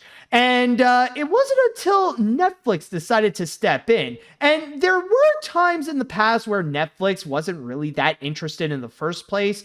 But it wasn't until recently that they decided that, at least with their adult animation division, that, you know what? We've had a great relationship with Genndy Tartakovsky's works. You know, Hotel Transylvania has been a solid hit for Netflix for quite some time. They decided they're going to go and take the opportunity to go and take Genndy Tartakovsky's new project, and they decided to go and release it on Netflix. And honestly, I'm just going to say right now that that is one thing that during all this, I am not surprised whatsoever that, of course, it's going to end up on a streaming service, because honestly, it would be shocking if if there's a distributor who would go and put this out on the big screen, especially with what we have recently seen with The Day the Earth Blew Up, a Looney Tunes movie. Like, yeah, some could argue it did okay for itself, but I mean, it just like, hold on a sec. Actually, I gotta go and try to research this. Try to go and hold on a sec. Just want to go and actually check out the box office results of The Day the Earth. There we go. I'll just say The Day the Earth Blew Up. So yeah, just checking in on Box Office Mojo. The Day the Earth Blew Up, like it only made a worldwide total of just under $12 million, and domestically it only made $8 million. And some people could say, well, that's because, well, the marketing wasn't that strong. And I feel like Fix would be put into a very similar position. It would be difficult to try to like actually sell a 2D R-rated original animated feature. So that there does come that challenge right there. And I mean, yeah, sure, like it is from Genndy Tartakovsky, but you cannot necessarily say that it is from the director of Hotel Transylvania, because then, well, let's just say that's going to attract the wrong audience, and that you're going to get those parents who don't know any better, like, oh, it's the guy who did Hotel Transylvania. He has a new cartoon. Oh, I'm going to bring in little Timmy and see what this is all about. Yeah, they're going to be in for quite a nasty surprise if that would be the case. So in those regards, like with the factor of its original aspect, the fact that it's pretty much a movie that completely deviates from what is considered to be the norm for animated features, or at least the common animated feature that would be put out in theaters nowadays, and especially the marketing challenge that would go and come with it. And this is not even to mention that not too long ago there was another movie that had a very similar concept that ultimately turned out to be a box office bomb. You may remember the movie Strays, which was produced by Phil Lord and Chris Miller, and that's a very similar film. It was an R-rated comedy featuring talking dogs, and that didn't do well. It did not impress critics, and it really did not impress audiences.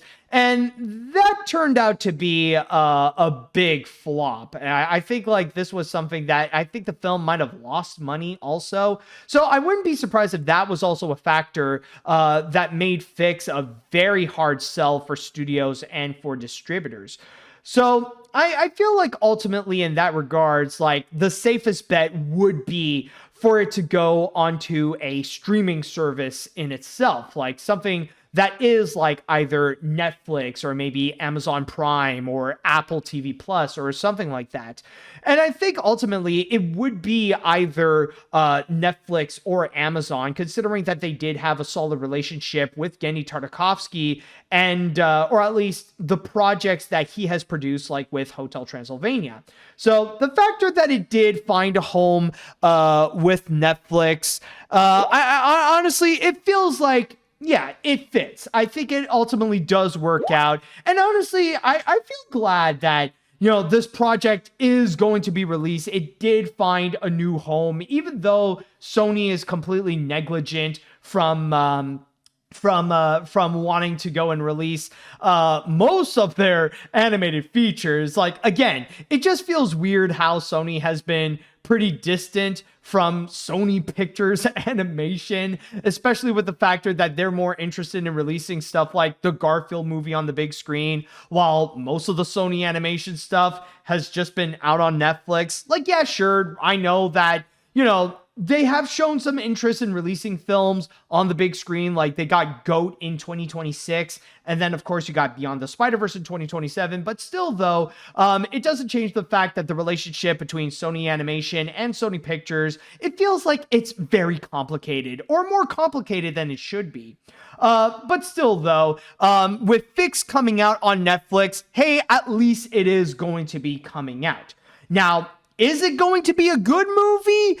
That personally, I think we're going to go and wait and see. You guys probably know that I am not a fan of the Hotel Transylvania films whatsoever. I mean, I do love Genndy Tartakovsky's television works. I love Dexter's Lab. I enjoyed Samurai Jack. I really like the original Clone Wars series. And I do think his magnum opus is Primal. But with this movie, however, I'm sure not everyone is going to be on board, especially with the fact that it does sound like it's going to be a raunchy R-rated movie, but who knows, though? I guess ultimately we're just going to have to wait and see with how this will go. And now that we are going to be getting an official release date, we'll wait and see with how the movie is going to be when it will be released on August 13th. And with that said, though, now I would like to pass this on to the chat wall, and I'd like to ask you all, what do you all think about Fixed? Now that it is going to be released, are you excited to go and check this movie out? Are you guys a little bit hesitant? Are you doubtful if it's going to be good, if it's worth being released? And how do you feel that it is picked up by Netflix? Let me know all of your thoughts on that. All right, so let's see what we got here. As excited as I am for Genndy Tartakovsky's Fix, I really do wish this had a theatrical release just to see another R-rated animated film in theaters, especially if it's hand-drawn. But hey, I'm glad it is getting released. Maybe I'll ask Netflix if I could see an early screening on the big screen. Still excited though. I'm surprised Sony Pictures Animation actually made this. I hope they market this as the director of Hotel Transylvania just for the laughs for me. Oh boy, yeah, honestly, I doubt it. It would be such a bad move. I'm just gonna say right now, because again, you don't want those unexpected, those like parents who don't know any better, that they're gonna show their kids this cute little dog movie and then, whoop, holy crap, something's wrong. They're getting way too horny. What the fridge is the dog doing to grandma's leg? Oh boy. Anyways, let's see what the comments are there. As much as raunchy comedies such as the first season of Sausage Party Foodtopia are progressively leaving a bad taste in my mouth, I'm curious about what Genndy Tartakovsky will bring to the table with this. At the moment, I hope to have a much better experience with Fix than the 2023 live-action R-rated dog flick Strays, which left me speechless. Also, it'll be refreshing to hear an Adam Devine dog than a mammoth one, right? Oh yeah, oh wait. Was he Julian? Was he that dude? Was he like that Johnny-like mammoth in Ice Age Collision Course? Oh my god, hold on. Let me just double check. I just want to go in and see here. Is it actually him? Let me see. Yes, it is. Oh my god, it is. Like, yeah, Peach's boyfriend and later fiance, voiced by Adam Devine. Oh my god. I completely forgot about that. Yeah, honestly, that is a very low bar, but I'm hoping Adam Devine could bring out a better character than freaking Julian. Oh my goodness. Let's see now. I had no idea what to make of Fix, but with this news, I'm at least glad someone picked it up. The premise sounds kind of fun, and the cast has been really good in other stuff. That's all I have to say, really. Would I prefer it if it were released theatrically? Absolutely. But hey, I'm glad it's being released at all. Also, with Fred Armisen voicing an animal influencer, why am I getting some serious Thelma the Unicorn flashbacks? Oh, God. Oh, yeah, that is true. Like, oh, okay, that's something I have to go and look up again. Hold on. Fred Armisen. Hold on. I just want to go and check. Like, was he that stupid douchey horse or something like that? I just need to go and see right here just to be sure. Like, hold on. Fred. Oh, yeah. Yes. Yeah, Fred Armisen as Danny Stallion, a stallion horse. Yeah, and that's the one. Yeah, Danny is the one that's like all about the freaking cud. Yo, dude, I like to go and chew on cud, man. That's how I'm a viral sensation. Yeah, yes, that is it. Oh, God, man. Oh, I'm not gonna lie, guys. You are not helping me in feeling like this movie is going to be good. Oh my goodness. It's like now I'm getting flashbacks to the actors playing as like horrible characters in other bad movies. It's like, oh God, you're doing this again? Oh jeez. I don't know if I want to see Fix anymore.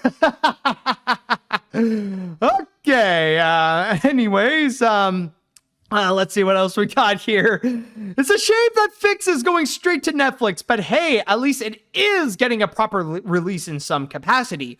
Also, the fact that it involves private parts, I can see how it might not be so comfortable for at least some men. In fact, this kind of premise reminds me of that infamous torture scene in Casino Royale. Honestly, I don't even recall. It's been a while since I've seen Casino Royale, so I don't know. I don't recall. And it's like, do I want to remember something in Casino Royale that reminds me of balls? I don't know. Okay, any other comments here? Let's see now. I'm really happy that Fix finally got a legit official release. I'm glad that Netflix strikes again after saving Nimona from being canceled, and they have a pretty good relationship with Sony with The Mitchell vs. the Machines and the upcoming K-pop Demon Hunter movie. Not sure what to expect from Fix, but I bet it'll be very fun and raunchy. We're gonna bring out the balls tonight. Yeah, honestly, one thing I gotta say that I am rather surprised is that I'm kind of, it's kind of shocking that Fix was able to get a release date, but we still don't know when K-pop Demon Hunter is going to be coming out. I mean, there's actually a bunch of animated movies that we still don't know when they're going to be released. I mean, well, at least animated movies from Netflix. Like, we know In Your Dreams is going to be coming out in the fall, but we still don't know about stuff like The Twits or K-pop Demon Hunter and stuff like that. We don't know when those are going to have a release date. So honestly, I am kind of curious, and it does make me a little bit worried because honestly, I'm kind of scared if Netflix is going to do like what they've done last year, and they're just going to pile up a bunch of their animated movies like later, like near the end of the year, like in the holiday season. It's just, oh boy, I'm not excited for that big round again. Okay, let's see if there are any other comments to go and read. Oh, this is a new one. Okay, first off, that is so fetch. It's nice to see canceled features get a second chance like Coyote vs. Acme. However, while the idea is far-fetched for being an R-rated 2D and created by a kid-friendly creator like Genndy Tartakovsky being released to the big screen, I think that it has a better shot on Netflix as to avoid angry parents. Yeah, but then again, considering that it is Netflix, I mean, I don't know if, like, maybe there will still be some angry parents happening. All right, I think I'll read one more comment, and then we're going to go and move on to the final break. Let's see now. This was definitely surprising to me, and the fact that this movie is actually seeing the light of day is an achievement. I'll admit that I'm a bit more cautiously optimistic about this movie with Genndy Tartakovsky directing. I really do appreciate his works, and I do enjoy the first two Hotel Transylvania movies, so we'll wait and see. Yeah, I think honestly, like, now that we are going to be getting it, I think it is a matter of a wait and see with how it's going to be with Fixed and how the journey of the final days of Bull's Balls is going to be. So if you guys are curious to go and check out Fixed, then keep in mind that the film will be released on Netflix on August 13th. And with that said, we got one more break that we're going to get into. And when we do come back, we're going to go into another lightning round of major news. And considering that it's very coincidental because this actually happened during the final days of my vacation in Japan. And all these announcements actually did happen in Japan. So stay tuned for that. And now, everybody, it is time we're going to go and cap off this episode with the grand finale. And oh boy, finally, I was able to get the timing of that right.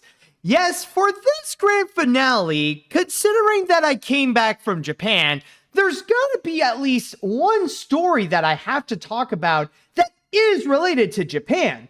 I mean, yeah, sure, there was that trailer of Predator Killer of Killers in which one of the stories will be set in Japan, but that was more of a coincidence.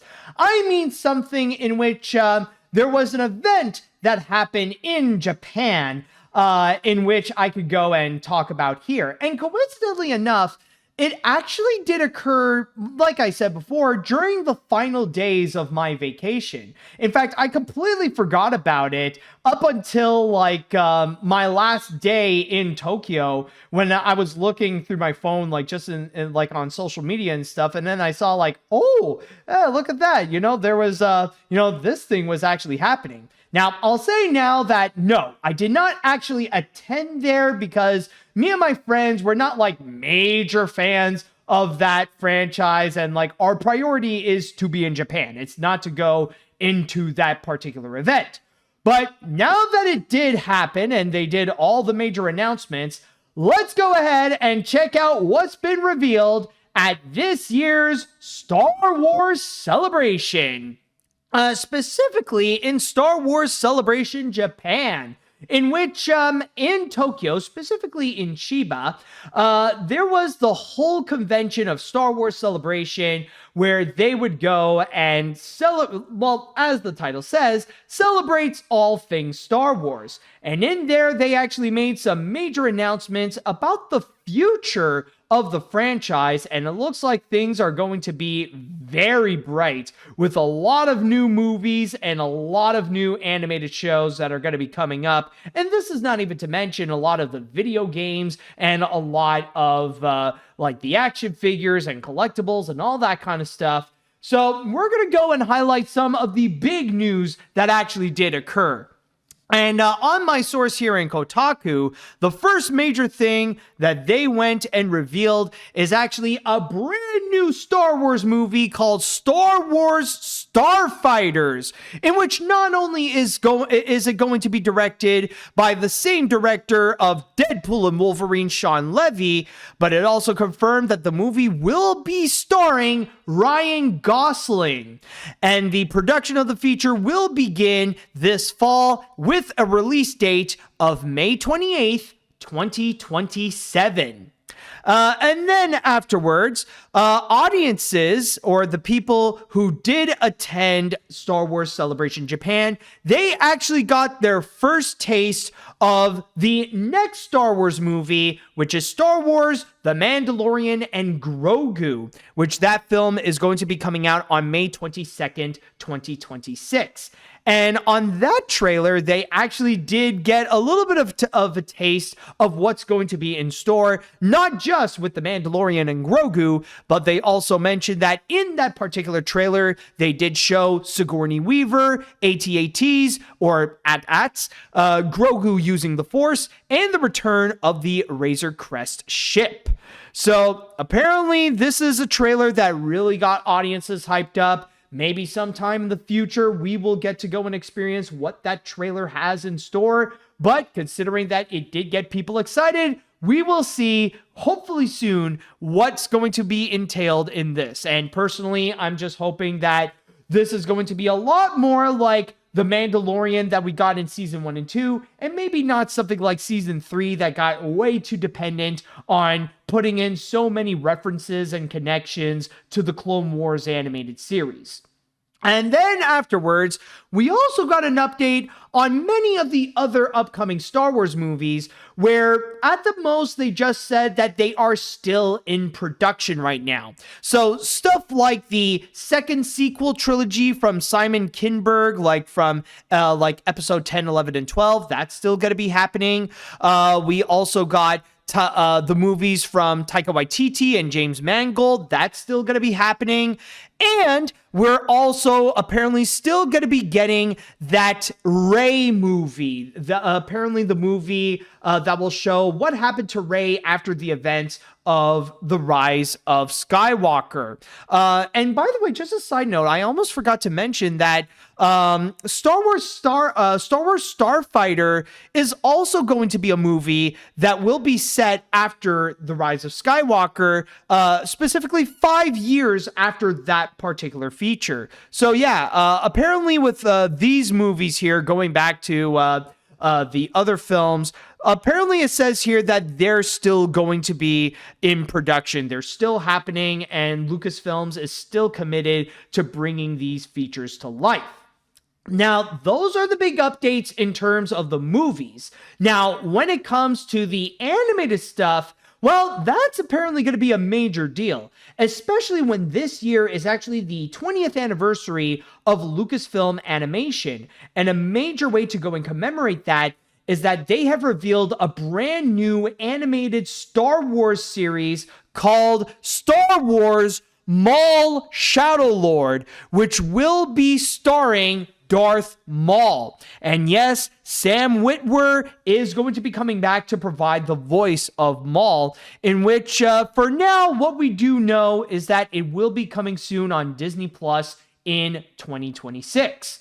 But hold on, there is more announcements to go and mention. Now, let's go and switch things up onto my source here on the official Star Wars website, in which they have mentioned, well, one major thing is actually going to be in regards to the next Star Wars celebration, in which it's going to be happening in Los Angeles in 2027. And that's going to be a major deal because 2027 will be the 50th anniversary of Star Wars A New Hope, the first Star Wars movie. So so I can imagine that's going to be an epic event in which that's going to be happening between April 1st and April 4th. And also, going back into the animated stuff that's been revealed, along with the Darth Maul animated series, we're also going to be getting a third Star Wars Visions, in which they're going to be going back to the formula of the first volume, in which they're going to go and collaborate with several animation studios from Japan to go and create these animated shorts, which includes David Production, Kamikaze Doga, Anima, Kinema, I believe that's Kinema Citrus Co., Polygon Pictures, Production IG, Cube Project Studios, Trigger, and Wit Studio. And on top of that, they even did confirm a release date, which is going to be on October 29th, 2025. So that is October 29th of this year. But that is not all, though, because on top of a brand new volume of Star Wars Visions, they even revealed a brand new Star Wars Visions spin-off called The Ninth Jedi, in which I'll go and read you from my source here on StarWars.com, in which it states that, actually I'll go right over here, in which Lucasfilm's James Wong invited the Ninth Jedi writer and director Kenji Kamiyama to the stage, who thanked the audience for being so supportive and enthusiastic about the adventures of Kara and Juro in The Ninth Jedi and the upcoming The Child of Hope. He then announced that fans will watch Kara's journey continue to unfold in an all-new spin-off called Star Wars Visions Presents The Ninth Jedi. I made a short story called The Ninth Jedi during Volume 1, said Kamiyama. Director Shinotani is making one more film in this time, which is Child of Hope, which that's going to be coming out in Volume 3, and it ends with Kara's departure to look for her father in the first short film.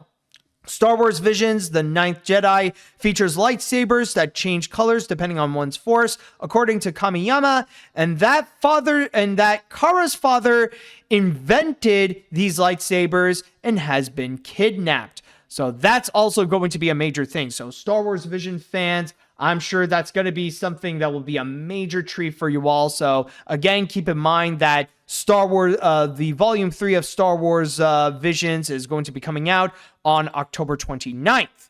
So continuing forward with some more updates that are going to be in store, they actually did mention there will be an update to Millennium Falcon Smuggler's Run at Star Wars Galaxy's Edge, both Disneyland and in Walt Disney World, that there will be a brand new mission that is going to be inspired by the upcoming feature, The Mandalorian and Grogu. So probably that's going to be coming out in 2026.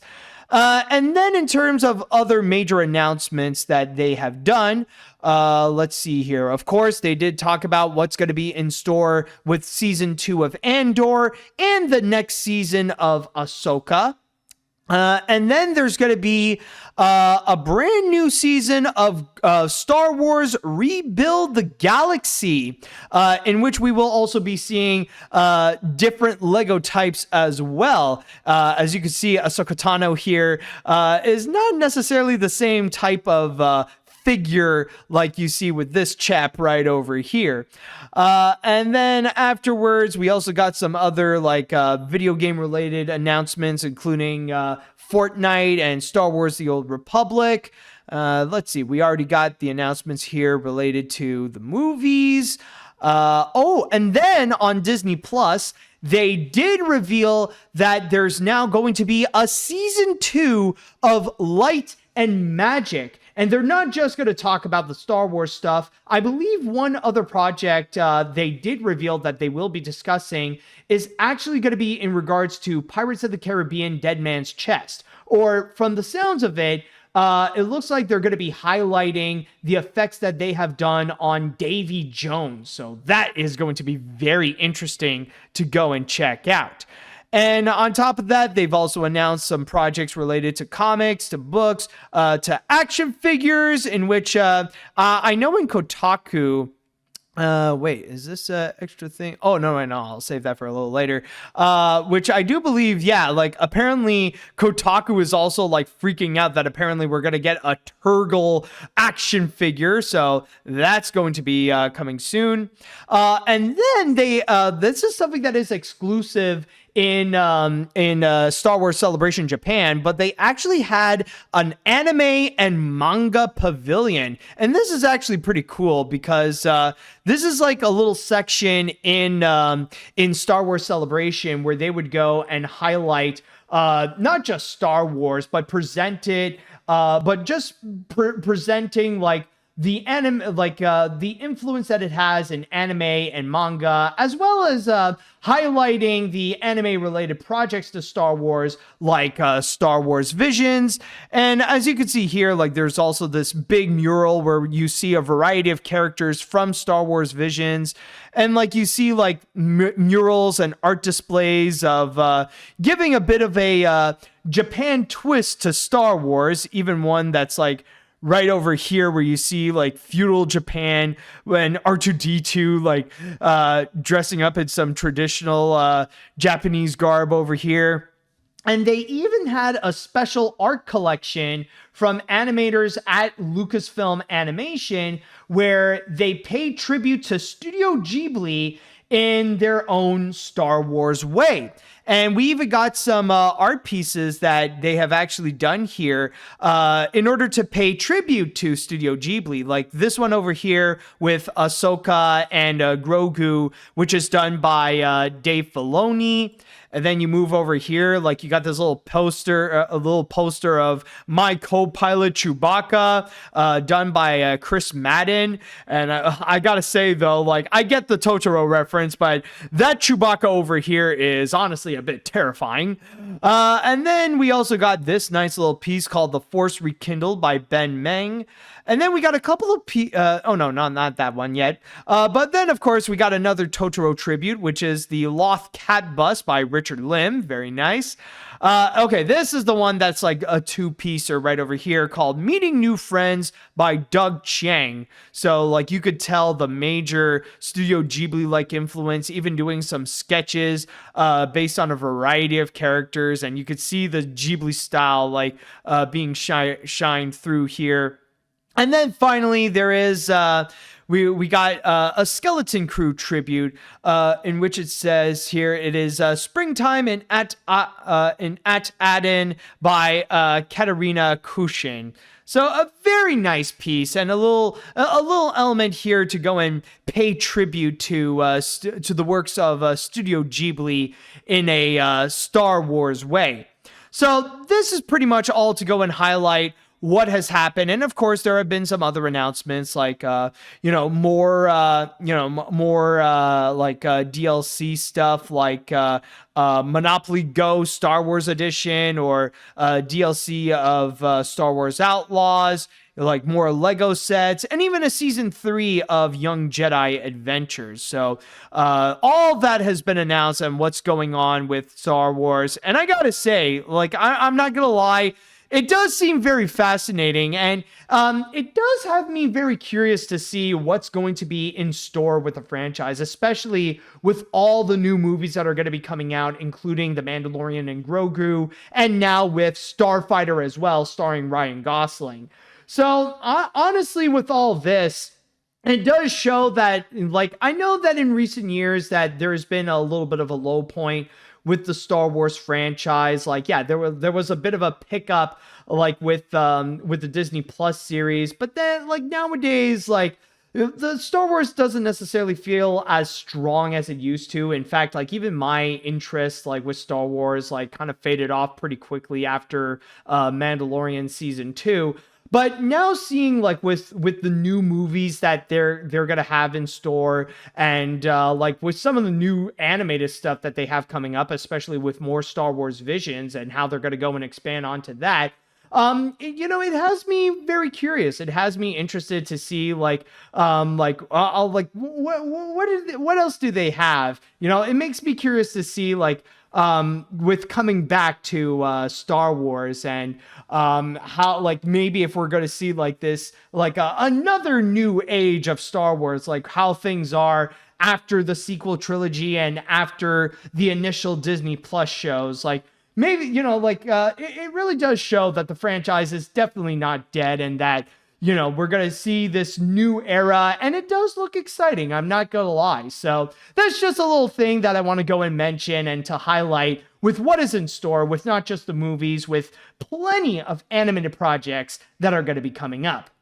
All right. So with that said, now I would like to pass this on to the chat wall. And I like to ask you all, what do you think about all these announcements? Now, you don't have to go through, like, a whole lightning round of it, but you could go and mention which are the things that you're the most excited about, which ones are you very curious about, which ones that you would like to see more announcements in the future with Lucasfilms and Star Wars. I would love to know what you all think of this. All right, so let's see now. I'll admit that I'm not a huge Star Wars fan, but there were some cool announcements. The Mandalorian and Grogu definitely have a lot of potential, and I'm curious about Star Wars Fighters because of Sean Levy and Ryan Gosling. After Barbie, I'm glad he's getting more work. However, I really don't like the idea of getting another trilogy, mainly because the people involved with it, but also, it's going to bring out that insufferable part of Star Wars fans that is purely toxic. Yeah, honestly, what I am curious about, though, is that with this new sequel trilogy coming out, I wonder if that's going to be a thing that will change. Like, suddenly we'll see, like, public opinion being changed on the sequel trilogy, that suddenly now people are going to see that as, like, masterpieces, kind of like the same shift that we have seen with the prequels. When that was released, it was considered to be total garbage, but then when the sequel trilogy came out, they're like, no, these are so precious, these are masterpieces, you should not go and change. I'm wondering if that's going to have the same effect, if we're suddenly going to see things like The Force Awakens and The Last Jedi and even The Rise of Skywalker, if suddenly that's going to change up people's perspectives and say, like, no, you can't mess with that. Those are masterpieces. Rey, characters like Rey and Finn and all those guys are great. Don't mess that up. That's the one thing that I want to see when that second sequel trilogy comes out. How are people going to see the original sequel trilogy? Let's see here. I've been on a Star Wars fix lately. Been playing Lego Star Wars The Skywalker Saga, rewatched Star Wars Visions because it's absolutely amazing, and hearing the news about Star Wars Celebration, like those new films, I definitely think about doing Star Wars Celebration for LA once tickets are available. I always wanted to do it, but I'm still hesitant about being around toxic Star Wars fans, but I want to give this event a chance. Oh yeah. Well, I mean, like for the people who are in there, I don't know. I haven't heard anything in regards to like the toxicity of like Star Wars fans in conventions like Star Wars Celebration. But I mean, like if people are going to go out of their way to go to Star Wars Celebration, I think that is a sign that they still love Star Wars and that they even like some of the recent Star Wars stuff that they would go and put out. So if anything, it would probably filter out some of the toxic individuals, like those who would complain about like how Rey is woke and that stupid kind of nonsensical garbage. So honestly, I think I think you'll be fine if you want to go into the next Star Wars Celebration. Anyways, I believe some of those news when they started filming, but I think Starfighter has potential as long as it's a decent entry. In fact, I can even see how The Mandalorian and Grogu will be a better overall film, while Starfighter will be a better Star Wars film. Also, can Sean Levy film Starfighter in 1.431 IMAX aspect ratio? It would fit so well with this. I mean, it could. I mean, we'll see now. Let's see now. The Force is strong with these movies. I was able to see 7 out of the 11 Star Wars movies on the big screen, including the spin-off movies. And no doubt I am a diehard Star Wars fan. Honestly, who isn't? I'm hoping to see these movies at cinemas as well. Count on that. All right. Let's see. Now, this is something to be optimistic about since I have enjoyed some, if not most, of the stuff they've released in the past. Like Visions, for instance, is something even non-fans can enjoy. The same goes to the spin-offs, which seems exciting. I'm thinking about the others is a yay or nay, and Light and Magic, I've seen it. It does go into the effects like Davy Jones, Rango, and the controversial Jar Jar Binks and how the actor saved himself from from taking his life. I recommend it. All right, very nice. Let's see what other comments are there. I gotta say, that's a lot of exciting projects they got going for it. The studios they announced for Star Wars Visions Volume 3 are awesome. A Star Wars movie starring Ryan Gosling sounds awesome. And the Loth Cat Boss's art looks really cute. I didn't got much to say about them, but still really cool. Also, I wanted to announce that I'm graduating this Thursday morning. I'm excited to get my bachelor's degree in digital film. I'm very happy that I made it this far. Oh, congratulations, dude. All right. Someone actually came back, and apparently that from the previous story that I taught, that apparently the Sony animation mythology movie that got canceled, apparently it is called Kazorn and the Unicorn. Oh my god, it's been a long time since I've heard about that. Okay, let's see what other comments are there. There's not a lot, so I think I'll read one more and then we could cap this off. As someone who is a Star Wars fan, I am curious about those movies like Mandalorian and Grogu and Starfighter. Even it will be released before Beyond the Spider-Verse, I am curious about the new animated series and a new volume of Star Wars Visions. Let's see how it goes. Yes, we will definitely see. And with that said, I think that should do it for this episode of AniMat's Crazy Cartoon Cast. And let me just say, it is great to be back, and I hope you guys all enjoyed this episode. So, I guess now that AniMat's Crazy Cartoon Cast has returned, we will see what more crazy stories will be in store for us for the next episode. And with that said, I would just like to go and say that if you guys enjoyed your time here on AniMat's Crazy Cartoon Cast, don't forget to go and subscribe onto the AniMat Live Twitch channel or the AniMat's Crazy Cartoon Cast YouTube channel. And if you are listening to this in whatever podcast service you're listening to, then don't forget to go and follow me there. Rather it be on Spotify, on Amazon, or on Apple, or whatever. If you're listening, then don't forget to go and follow me. And with that said and done, I would like to say thank you all so much for listening. Thank you all so much for watching. And until next time, see you later, dudes.